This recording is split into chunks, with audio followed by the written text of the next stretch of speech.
Hello friends, welcome back to my channel. নতুন একটা ভিডিওতে তোমাদের সকলকে স্বাগত জানাই। আজকে আমি তোমাদের সঙ্গে একটা ইনডোর প্ল্যান্ট শেয়ার করব।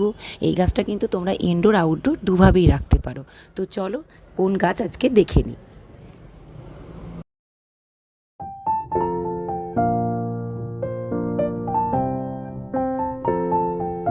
দেখো, এটা হচ্ছে মাদার অফ থাউজেন্ড প্ল্যান্ট। এই গাছটা এর অরিজিনাল যে গাছ সেটা হচ্ছে এই গাছটা থেকেই এর এইগুলো পড়ে, এই যে ছোট ছোট এইগুলো গাছের ওপরে যেগুলো দেখছো হয়েছে সেইগুলোই পড়ে কিন্তু এই গাছটা এই টবটার মধ্যে হয়ে গেছে। তো এটা এখানে রাখলে এই যে এটা একটা শিউলি ফুলের গাছ, এটাকে আর হতে দেবে না, তাই এটাকে আমি এখান থেকে তুলে নিয়ে আর একটা টবে বসিয়ে দেবো। এগুলো কিন্তু খুব সুন্দর, এই গাছটা দেখতে খুব ভালো হয় আর একটা গাছ থেকে প্রচুর গাছ তৈরি করা যায়। দেখো এই গাছটা তো এখানে হয়েছে এই টবটাতে, দেখো এই গাছটাতেও, এই গাছটার তলাতে এখানেও একটা বেরিয়েছে এইভাবে। আবার দেখো ওই ওই একই গাছ থেকে কিন্তু এইখানেও আর একটা গাছ আমি লাগিয়েছিলাম, যেটা এই গাছটা অনেকটা বড় হয়ে গেছে। আর সব থেকে সুন্দর হয়েছে এই টবের গাছটা। একটা বড় টবে আমি একটাই চারা লাগিয়েছিলাম তুলে এরকম, তারপরে তার থেকে ছোট ছোট চারা এরকম মাটিতে পড়ে পড়ে গোটা টবটা কি সুন্দরভাবে তৈরি হয়েছে। তো সেরকমই একটা গাছ থেকে কিন্তু অনেক গাছ তৈরি করা যায়।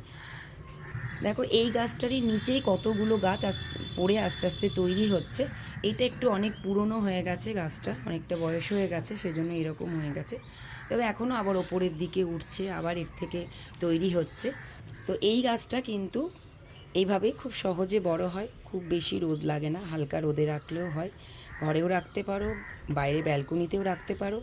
আর মাটি বলতে কিছুই নয়, যেমন মাটি, বালি, ভার্মিকম্পোস্ট আর হচ্ছে তোমার কোকোপিট, এই চারটে জিনিস দিয়ে আমি আগাগোড়ায় গাছ বসাই।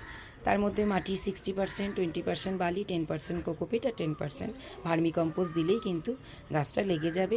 জল, মাটি ড্রাই হলে জল দিতে হবে, তাছাড়া জল দেওয়ার সেরকম দরকার নেই, জল খুব একটা লাগে না। তো এবার গাছটাকে আমি তুলে আর একটা পটে বসিয়ে দিই।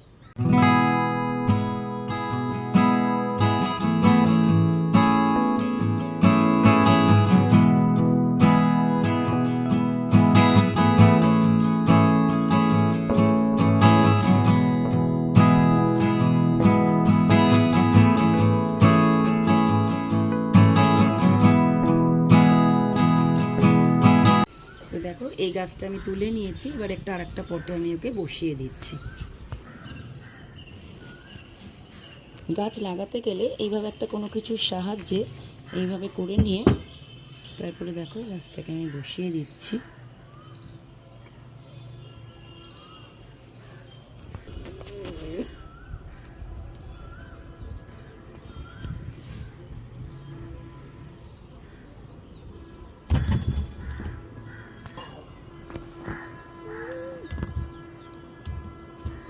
তো দেখো গাছটা আমি বসিয়ে দিয়েছি, এবার একটুখানি জল দিয়ে দিচ্ছি।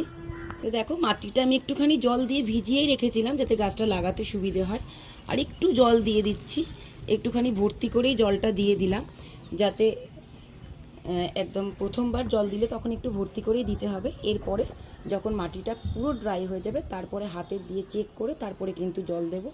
আর এটাকে কিন্তু এখন 2 দিন রাখবো ছাওয়াতে, তারপরে এটাকে হালকা রোদওয়ালা জায়গায় রাখলেই কিন্তু গাছটা খুব তাড়াতাড়ি গ্রো করে যাবে। তো এই গাছ কিন্তু তোমরা সহজেই বাড়িতে এনে লাগাতে পারো, দেখতে খুব সুন্দর, খুব অল্প জায়গার মধ্যেই গাছটা হয়ে যায়।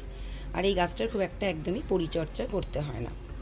তো আজকে আমার ভিডিও এই পর্যন্তই। কেমন লাগলো আমাকে অবশ্যই কমেন্ট বক্সে জানিও। কোনো জিজ্ঞাসা থাকলে তোমরা করতে পারো, আমি অবশ্যই অ্যান্সার করব। তো আজকের মতন আসি, আবার নতুন কোনো ভিডিও নিয়ে তোমাদের সঙ্গে দেখা হবে। ততক্ষণের জন্য বাই।